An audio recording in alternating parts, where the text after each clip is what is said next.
벌어서 내가 살 수 있는 부동산의 규모가 있고 벌어서 못 따라가는 부동산이 있다고. 이 두 배 되면 심각한 일이 벌어져. 지금 강남 하면은 우리 저기 뒤에 책 보면 강꽃 빌딩 있잖아요. 사실 가격은 꼬마도 아닌데. 그렇지. 그렇지. 보통 꼬마 빌딩 하면 어느 정도 생각해 볼 수 있어요? 면적이나 가격이나 이런 거. 이게 근데 뭐 어떤 책이든 뭐 신문 보면 막 기준이 다 달라. 근데 우리가 생각했을 때 요거 꼬마 빌딩 하라고 생각해도 강남에서는 금액을 하면 이거 꼬마는 아닌데 그런 느낌을 갖게 된단 말이지. 규모에서의 꼬마랑 이제 금액에서의 꼬마가 다르고 이제 지역에서 따라 또 차이가 다 나. 근데 내가 생각했을 때는 꼬마 빌딩 6, 7층 내외 안쪽. 그리고 이제 그렇다고 해도 대지가 뭐 2, 300평 되면 이상하겠지? 그러면서도 대지가 뭐 60평 내외 뭐 이 정도면 꼬마 빌딩이지 않을까 싶어.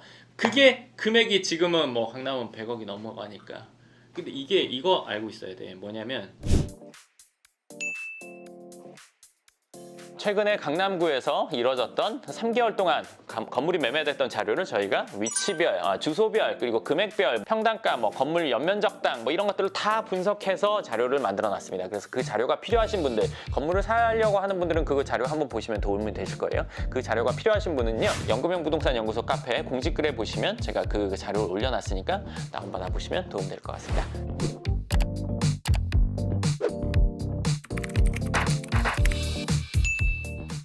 이거 알고 있어야 돼. 뭐냐면 부동산으로 자산을 불린다는 거는 내 현찰만 커진다는 게 아니라 부채도 같이 커진다는 거거든. 생각해봐. 10억을 가지고 10억짜리 부동산을 산 경우랑 10억을 가지고 10억 대출해서 20억짜리를 샀어. 두 개가 붙어 있어. 그럴 수 있잖아. 그러면 이 지역의 상승률은 이 건물이나 이 부동산이나 이 부동산이 똑같아. 10% 올라가면 얘는 11억 됐고 얘는 12억 됐어. 똑같이 10억 올랐지만 얘는 1억이 더 올랐잖아. 근데 그 사이에 대출 이자 냈잖아. 이거 일단 배제하고 얘기할게. 이 두 배 되면 심각한 일이 벌어져. 20억이고 40억이야. 10억 차이였는데 20억 차이가 나지. 올라갈수록 갭이 점점 커져. 그럼 대출 이자 얘기하는 게 무의미하다는 걸 느껴지지. 이 얘기를 왜 했냐면 강남의 아파트값 올라갔어. 지금 뭐 30평당 1억 많아. 요새 뭐 좀 떨어진다고 하지만 그래도 평당 1억 많아. 30억 됐어. 얘가 10억짜리였어. 30억 됐어. 3배 됐어. 건물 30억짜리 3배 됐어. 같이 3배 올랐는데 갭이 더 커졌어. 그래서 옛날에는 내 집은 10억이었고 저 건물은 30억이야. 그럼 저거 꼬마 빌딩이야 할 수 있었어. 지금 꼬마가 너무 키가 커버렸어. 나도 컸지만 쟨 더 컸어. 그런 상황이 지금 벌어지는 거야. 그렇기 때문에 부동산은 벌어서 내가 살 수 있는 부동산의 규모가 있고 돈을 벌어서 이거 사람마다 다르겠지. 얼마를 버느냐에 따라 다르니까 벌어서 못 따라가는 부동산이 있다고. 이 벌어서 못 따라가는 거는 얼마를 벌어서 부채 대출을 껴가지고 사고 얘가 올라가면 그때부터는 내가 버는 거 이상으로 얘가 벌어주는 단계가 되면 이제 말 한 마리로 재테크 말 한 마리 타고 가다가 두 마리를 타고 가는 그런 상황. 3개가 되면 3마리 되고 막 이런 상황이 된단 말이야. 근데 이 얘기를 왜 했냐면 부동산 재테크를 하면서 부채를 겁내하는 사람 대출하는 거를 부정적으로 생각하는 사람들이 있거든. 물론 부담감 때문에 아니면 내가 거리감 때문에 아니면 뭐 걱정 때문에 뭐 대출 이자 이런 것들을 생각하는데 생각해보면 요즘에 대출이 이자가 높아지니까 그것 때문에 더 그렇게 생각하는 사람들 많은데 대출 이자는 원래 오르락내리락을 해. 내가 건물을 갖고 있으면 그 사이에 늘 이게 있어. 늘 올라가거나 늘 내려가거나 고정은 없단 말이야. 5년 10년 갖고 있으면 늘 이렇게 되는데 부채 없이 건물을 사는 거 물론 지금 건물을 사서 내가 대출이자를 더 내야 되는 경우도 있고 본전인 경우도 있는데 이거를 중요하게 생각하느라고 규모를 키우지 못해. 지금 상태에서 대출이자 올라갔어. 이거 10% 20%까지 올라갈까? 그렇지는 않겠지. 어느 정도 뭐 지금 뭐 6%까지 가냐 7%까지 가냐 갔다가 내려오겠지. 어느 정도 유지됐다가 내려오겠지. 이거는 안 내려오고 계속 간다고 생각하는 사람은 없을 거란 말이야. 몇 달 전 영상에서 올해 하반기 건물 시장 어떨 거냐 물어봐가지고 내가 점진적 상승이다 얘기했어. 금리가 높아지는 뭐 세계 정세 나발이고 모르겠고 지금 상황이 그래. 내가 현장에서 보니까 그래. 지금 점진적 상승이야. 그럼 자 금리가 떨어졌다 어떻게 돼? 높아가는데도 점진적 상승인데 금리가 떨어졌으면 안 남던 건물이 월세가 남게 되고 예를 들어서 마이너스였는데 플러스가 되고 원래 플러스였는데 더 플러스가 되고 이 상황이 된단 말이야. 그럼 더 올라갈 거란 말이야. 그러면 지금 상황에서 괜찮은 거가 뭔지 찾아보고 있다가 괜찮은 걸 하는 게 지금 아주 중요한 시기거든. 이 사람이 재밌는 게 돈이 많건 적건 마음은 똑같아. 자꾸 뉴스에서 뭐라고 하면 떨려. 이건 똑같아. 괜히 팔아야 될 것 같다 생각하는 사람들이 있어. 그리고 이 와중에 어려움을 겪는 사람들도 있긴 있어. 근데 이거는 지금이 아니라 과거에도 똑같고 호경기에도 똑같았어. 그런 거를 찾아서 사는 게 지금 본인이 할 일이거든. 때가 있는 게 아니라 그런 매물이 있는 거기 때문에 그걸 찾기 위해서 노력하는 게 우리가 해야 될 일이지. 시험 볼 때처럼 시험 범위 얘기해주고 시험 기간 얘기해주는 것처럼 기다려서 어떤 괜찮은 건물을 사는 거는 없어. 요 정도 차이에서 요렇게 된기 때문에 우리가 이제는 금액대를 꼬마 빌딩이라고 말하기 어렵다. 자, 시간이 더 지나서 이렇게 되면 이제 빌딩과 집의 갭이 더 커지게 되면 이제 빌딩은 꼬마 빌딩이란 말이 없어질 수도 있지. 갭이 막 70억 나, 막 80억 나. 청소년 빌딩. 그렇지. 그럴 수 있어. 지금 소장님 여기 강남에서 지금 빌딩 거래 많이 하고 계시잖아요. 아무래도 더 느끼는 거는 많으실 텐데 옛날에는 다세대를 많이 하셨죠. 근데 요즘은 근생을 갖고 계시는 거잖아요. 그게 왜 그러냐면 예전에는 이제 주택에 대한 규제가 없을 때 뭐 취득세 중과라든지 아니면 뭐 종부세라든지 이런 게 별로 없을 때는 다세대를 주로 위주로 했어. 그리고 다세대를 할 때는 뭐 한 호실씩도 살 수 있고 전체를 살 수도 있고 했지만 전체를 다 전세로 빼면 이게 사는 금액도 적었고 이제 다세대를 하나씩 월세 받는 거면 많은 금액이 안 들어갔어. 그래서 그런 것들을 위주로 했었는데 지금은 이제 주택에 대한 규제가 생기다 보니까 주택을 하기가 어려워. 근생은 그런 것들이 없으니까 규제가 없으니까 예를 들어서 취득세 중과를 한다든지 물론 5년 미만의 법인이 부동산을 살 때는 뭐 취득세 중과를 하죠. 근데 그런 것들은 뭐 5년 이상 법인이거나 아니면 타 지역에서 하면 되는 거니까 그래서 근생을 지금 뭐 3개를 이미 다 지은 상태고 뭐 9개를 짓고 있는 상황이라고 보면 돼. 네, 그럼 보통 뭐 다세대고 근생이건 간에 중요한 건 임차인이 제일 중요하다고 생각하는데 그치. 그럼 근생은 어떤 임차인들을 잘 받을 수 있는 거예요? 그거는 이렇게 생각하면 돼. 뭐냐면 식당 해본 적이 장사해봤는데 어떤 장사 해봤어? 옷장사? 뭐 남자 거 여자 거? 애기 거 애기 거? 컴플레인이 있는 편이었어 없는 편이었어?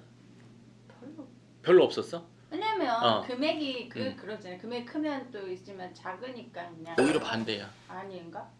내가 임대 관리를 해보면 반대더라고. 아 그래요? 그럼 그 시야장은 다르겠지만 이쪽은 그래. 월세가 낮으면 오히려 컴플레인이 많아. 컴플레인이 아니라 사고율이 높아. 사고율이 뭐예요? 월세가 70만 원이야. 70만 원을 못 내. 이 사람 70만 원이 없는 거잖아. 아니면 70만 원이 있어도 다른 데를 먼저 써야 되는 거고. 못 내는 본인도 마음 불편하겠지. 이 월세를 못 내면 이미 만세란 얘기야. 자기도 이제 갈 데가 없어. 여기서 버텨. 사고지. 월세가 높아. 뭐 몇백만 원이야. 그럼 이 사람은 그 다음 집으로 갈 데가 있어. 주거형은 그냥 부동산들에 내놓으면 각자 막 광고를 해가지고 거기서 구해와. 사무실도 똑같아.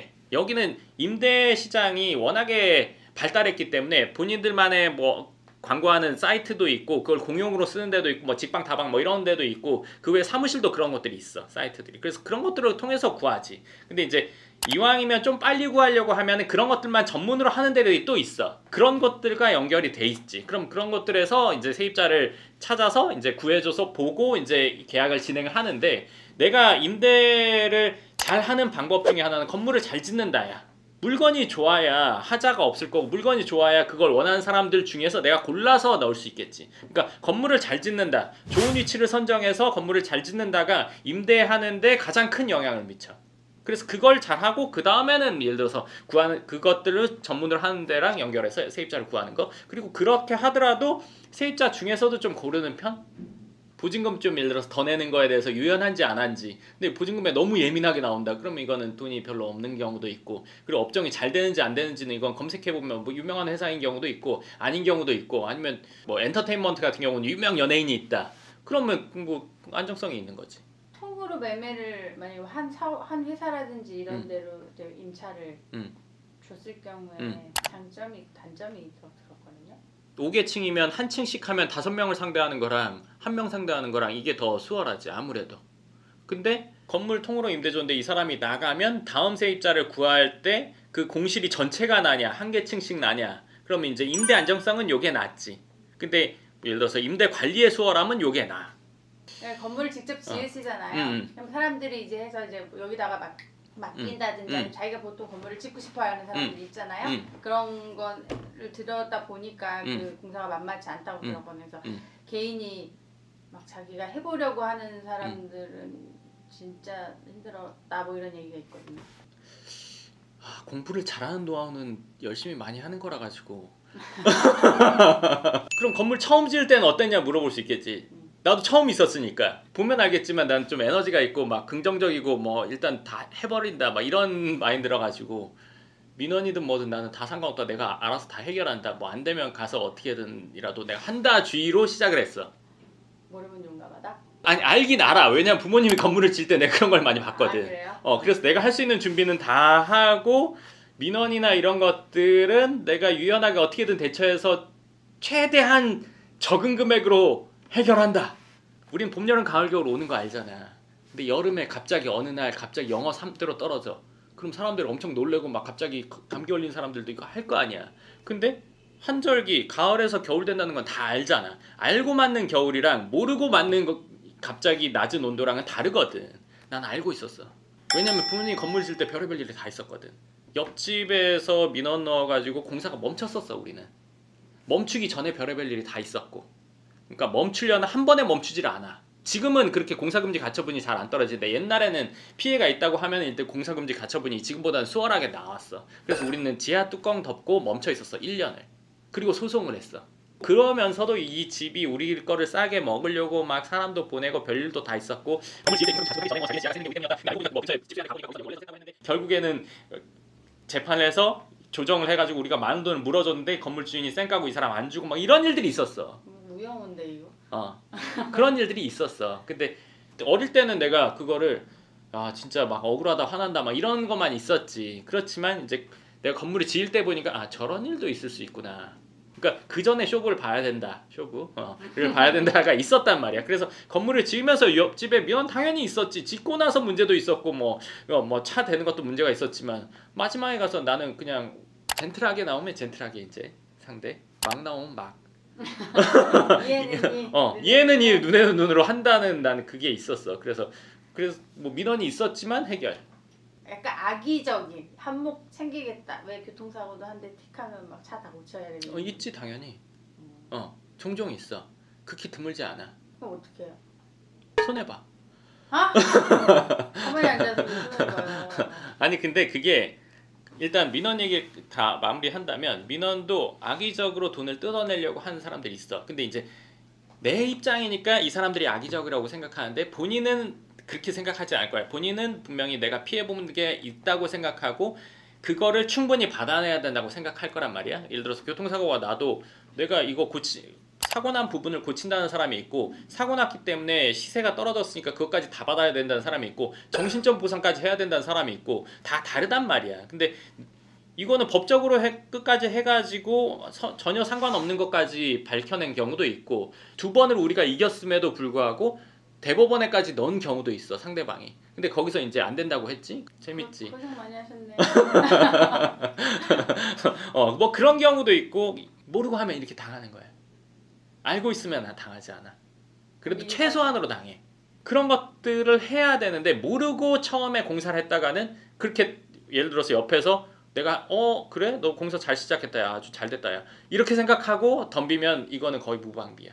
근데 이걸 대체하는 방법은 여기서 다 얘기하기가 좀 그래. 그럼 갑자기 그 생각이 들어요. 내가 건물 사서 예쁘게 신축을 하고 싶어. 막 내가 좋아하는 설계로 해서 내가 다 해볼 거야 이렇게 만 생각할 건 아니네요. 갑자기 현타 오는 느낌인데. 그건 이제 레고로 만들 때는 가능해.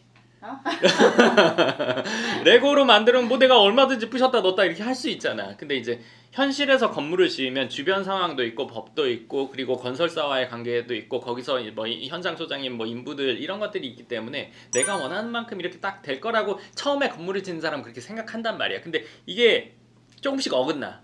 내가 지금까지 겪었던 스트레스 지수를 한참 넘어가는 일들이 벌어져. 경험이 진짜 중요하다는 거를 느끼는데, 그럼 많은 투자를 해보시잖아요. 포인트를. 건물을 살 때? 네. 이런 근생 건물 사고 싶어 하시는 분들 많잖아요. 근데 그런 건물 투자 포인트 뭐 입지나 구조나 인테리어 뭐 이런 거를. 러닝할 때 신는 신발이랑 테니스화랑 다르잖아. 근데 우리가 그걸 다 신발이라고 불러. 근데 용도에 따라 다르잖아. 건물도 그렇다고 나는 생각을 하거든. 지금까지 내가 건물을 지어오면서 사면서 지어오면서 난 그렇게 생각을 해. 그러면 이 건물은 어떤 사람들이 적어도 들어오면 좋겠다라는 걸 생각하고 구조를 만들고 디자인을 해. 내가 여기가 뭐 다른 게 불편해도 여길 꼭 쓰고 싶다 하는 사람들, 그러니까 정해진 시세보다 좀 더 낼 사람들, 여유가 좀 있으면서 요 정도 위치를 원하는 사람들을 위해서 건물을 짓겠다 하는 게 있어. 그럼 그런 사람들이 딱 들어와. 그럼 나는 그 사람의 입장에서 구조를 보고 자재를 선택하고 뭐 외벽을 선택하고 하는 거야. 그 사람 입장에서. 그럼 그런 사람들이 들어오는 거야. 근데 대부분의 경우에는 건물을 짓고 나서 세입자를 구해. 나는 내 생각은 세입자를 구한 상태에서 짓는 거라고 보거든. 내가 이 사람 넣을 거야 할 때 이러이러한 구조를 해야 되는 거야. 신발 사고 나서 러닝하려고 보니까 내가 농구화 샀어. 농구화 신고 100m 뛰기는 어렵잖아. 입지랑 구조가 딱 맞으면 그거는 세입자 구하기는 쉬워. 강남 공실률이 최고일 때도 임대를 기다리는 건물들이 있어.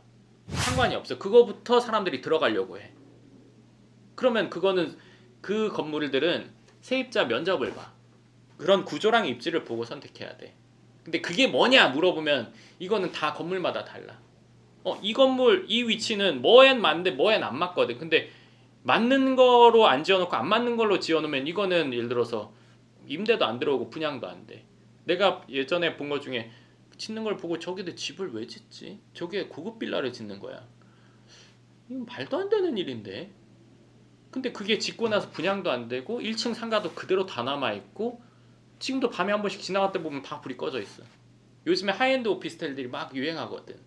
이 위치에 이걸 한다고? 와, 이거 아무것도 모르는 사람은 하겠다. 예방할 수 있는 방법은 없을까? 근데 여기서 내가 이게 뭐다 얘기할 수가 없잖아. 그럼 그 사람들이랑 나랑 싸움 붙자는 얘기밖에 안 되잖아.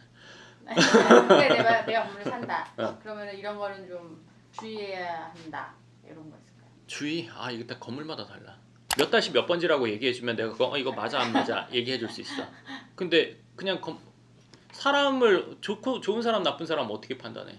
아파트는 어디 아파트 괜찮아 이러면 딱 나오는데 진짜 건물은 케바케가. 건물은 그러니까 아파트 투자 많이 한 사람도 건물을 어려워하는 이유가 그거야. 아파트 좋은 거 뭐야? 브랜드 아파트, 대단지, 학교 있어.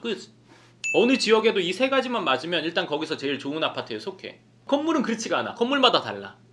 몇 다시 몇 번지. 야, 건물 뭔데? 어떻게 지었어? 어떤 모양이야? 몇 층이야? 뭐 구조가 어떻게 됐어? 이걸 다 봐야 돼. 건물이 사람 같네요. 사람 같아.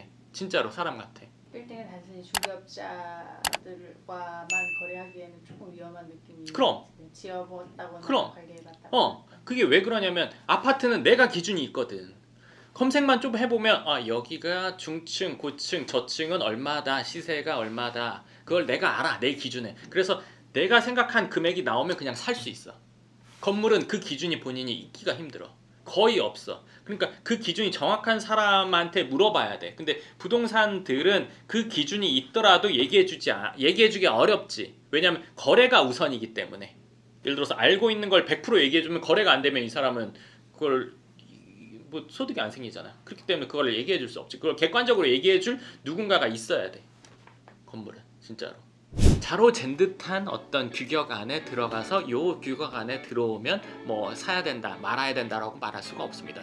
그러니까 건물 개별마다 다르다는 거는 아파트는 아까 말한 그 기준 안에 들어가고 예를 들어서 구조가 좀 괜찮고 하면 그거 사면 큰 문제는 없단 말이에요. 근데 건물은 그게 아니라 지하철 무조건 가깝다고 되는 것도 아니고 상권이 있다고 되는 것도 아니고 이게 평당가가 얼마라고 해서 되는 것도 아니고 이게 다 유기적으로 맞아야 돼요. 우리가 뭔가 테스트하면 뭐 오각형에 뭐 거기 별이 되냐 세모가 되냐 이것듯이 오각형이 다 맞아야 이게 괜찮다 판단할 수 있단 말이에요. 그렇기 때문에 본인이 기준을 갖기가 상당히 어렵고 충분한 시간이 있으면 그걸 본인이 기준을 가지면 뭐 더할 나위 없이 좋을 거고 그렇지 않은 경우에는 확실히 기준이 있는 누군가에게 문의를 해서 그 답을 받는 게 훨씬 더 몇천만 원 아끼는 수준이 아니라 몇억 아끼는 거는 뭐 기본이고 뭐 몇십억 차이 나는 경우도 뭐 그 정도는 뭐 워낙에 흔한 경우니까요. 그거는 한번 잘 판단해 보시고 결정하시면 좋을 것 같습니다. 네, 그럼 오늘 영상 여기까지 하겠습니다. 감사합니다.